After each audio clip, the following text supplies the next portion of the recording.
Hey guys, just a quick reminder that I do have a second channel. It's called Ray Rahimi, and it's more of like personal stuff and not tea related, so please go subscribe maybe if you're interested. Okay, now on to the video. Hey guys, I'm back with like what seems is my 100th video this week because I'm bored as hell during this quarantine. Before I get into the video, I just want to give a big thank you to my sister for helping me out with this video. It was actually her idea to make it, so she was a big help. Now, this might be kind of an old topic since a couple of other tea channels have already made videos about it, but I thought why not? We can talk about it here as well. Ellen DeGeneres is probably known as a ray of sunshine. Whether it's her smile and laugh on set with her guests, beautiful speeches at award shows, or her famous phrase, "be kind to one another," I don't think many of us have ever seen Ellen as a mean or bratty person. So when I started seeing these tweets and Instagram posts or YouTube videos about her actually being rude and a difficult person to work with, I was very surprised. So for the first time I heard anything about this topic was on Twitter, where Kevin T. Porter, who is a comedian, writer, and podcast producer, asked Twitter users to reveal their experience working with Ellen. He said, "Right now we all need a little kindness. You know, like Ellen DeGeneres always talks about. She's also notoriously one of the meanest people alive. Respond to this with the most insane stories you've heard about Ellen being mean, and I'll match everyone with $2 to @LA Food Bank." Now, even though this tweet was ultimately for a good cause, a lot of people were not happy. One person tweeted, "As much as I like gossip, this thread is ridiculous. Please don't encourage slander even for a good cause." Another user tweeted, "Why would you encourage negativity, especially at such a trying time? Just do the positive thing you have suggested, which is support the food bank. Important to remember that no one is perfect, not even you. Why encourage others to criticize another, and so publicly?" But after hundreds of retweets and comments, some genuinely sad stories were revealed. However, it is worth mentioning that not all of these stories are 100% honest, because after all, who can we really trust in this world anymore? Truthfully, some stories seemed exaggerated, mostly because they're just based on rumors. Like this one user who said, "I've heard the rumor that her staff has to turn their backs to her face the other way whenever she walks by." And others seem to be just trolling. Like another user who said, "This was back in the day she was sporting her Carson era mullet. We were in the gym and doing crunches as we would commonly do to start the class. Ellen ripped out a loud fart and then tried to blame it on me." But here are a couple of these stories that I think are worth mentioning. First off, Benjamin Simon said, She has a sensitive nose, so everyone must chew gum from a bowl outside her office before talking to her, and if she thinks you smell that day, you have to go home and shower. B, a new staff member was told every day she picks something different to really hate. It's not your fault, just suck it up for the day and she'll be mean to someone else the next day. They didn't believe it, but ended up being entirely true. This one I think is particularly interesting because Chris Farah actually mentioned this story during her stand-up comedy show in 2014. She said, "I worked at Real Food Daily, served her and Portia at brunch. She wrote a letter to the owner and complained about my chipped nail polish. Not that it was on her plate, but just that it was on my hand. I had work still closing the night before, and this was the next morning. Almost got me fired." I mean, it's none of my business, but Ellen was low-key right. Like, you really shouldn't be working in the food industry with chipped nail polish, or any nail polish for that matter. One user brought up the fact that Ellen bullied Mariah Carey into revealing her pregnancy on The Ellen Show in 2008. She brought champagne on stage to prove that she was pregnant. While Mariah was laughing it off, it was clear that she was uncomfortable and trying to change the subject. Honestly guys, I watched this video and I was cringing the whole time. This is such a sensitive topic, especially in the early stages, and especially for women like Mariah who had fertility issues.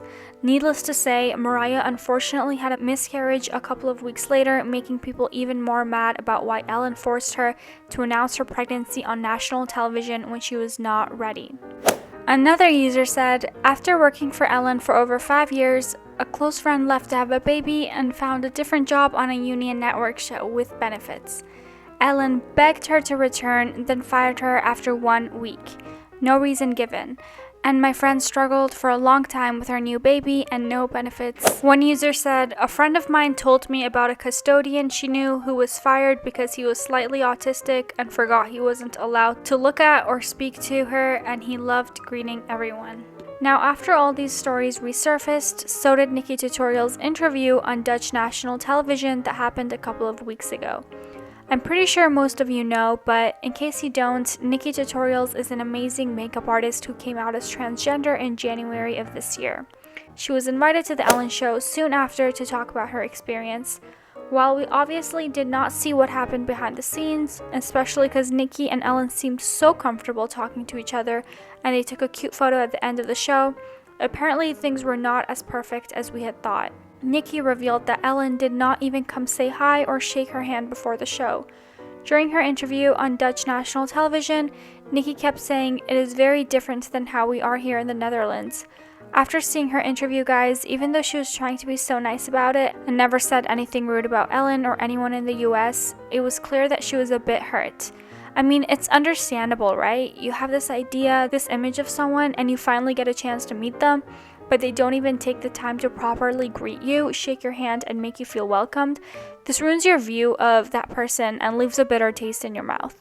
I hope Nikki realizes that not all American show hosts are like this and that she has a lot of fans in North America. Now, with all these stories that have been coming out about Ellen recently, one particular YouTuber called out Ellen for actually showing signs of being a psychopath. Shallon Lester is a YouTuber and influencer who is mainly known for her channel offering life and dating advice to mostly girls and young women. In a recent video about Ellen and how to spot a psychopath, Shallon goes into depth about various times when Ellen shows signs and symptoms of a psychopath. This list included things like impulsive, pathological liar, manipulative, lack of empathy, need for stimulation, and superficial charm. 2 things Shallon said that really stood out to me is when she mentioned Ellen's sadistic behavior as well as her grandiose sense of self-worth. Ellen is known for pranking her guests during her show.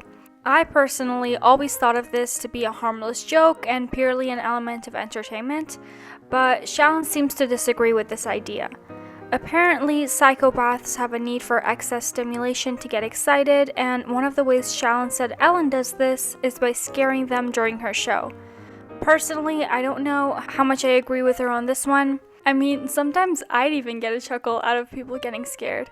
Shallon also mentioned that the reason Ellen would treat her staff and other service workers poorly is because she sees herself to be superior to them, which is another characteristic of a psychopath. This all being said, there is a difference between these qualities just being part of someone's characteristics and if they were signs and symptoms of psychopathy.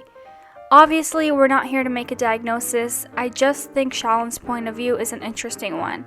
A lot of people agreed with Shallon in the comments. One user commented, also, when she had Demi Lovato on her show recently, she blatantly asked her, what made you decide to throw away 6 years of sobriety that day? Referring to her OD. I know it's important to talk about addiction and having a platform to do so, but the way she worded it was just rude, and Demi had to take a deep breath before answering, so she was slightly still uncomfortable talking about it. Another user said, I started disliking Ellen when she publicly shamed someone for taking 2 free souvenirs instead of 1 as a test. However, not all of the comments were on Shallon's side. One user said, it's so sad how much misinformation in this video, not to mention the premise is effed. You can't diagnose someone with antisocial personality disorder, psychopath and sociopath are outdated terms and there's no longer a distinction. Unless you're their medical professional, by all means call Ellen out on her headassery, but don't diagnose her with a mental health problem. People can be evil without a mental illness. This shouldn't be news. I don't know what to say, guys. Seems like there are so many stories against her, which, trust me, I know it's not easy to believe, but I really want to know what you guys think, especially regarding Shallon's video about Ellen showing psychopathic behavior. Alright you guys, so that was it for today's video. I hope you guys enjoyed watching. Please make sure to give it a thumbs up and subscribe to my channel. I post new videos multiple times a week.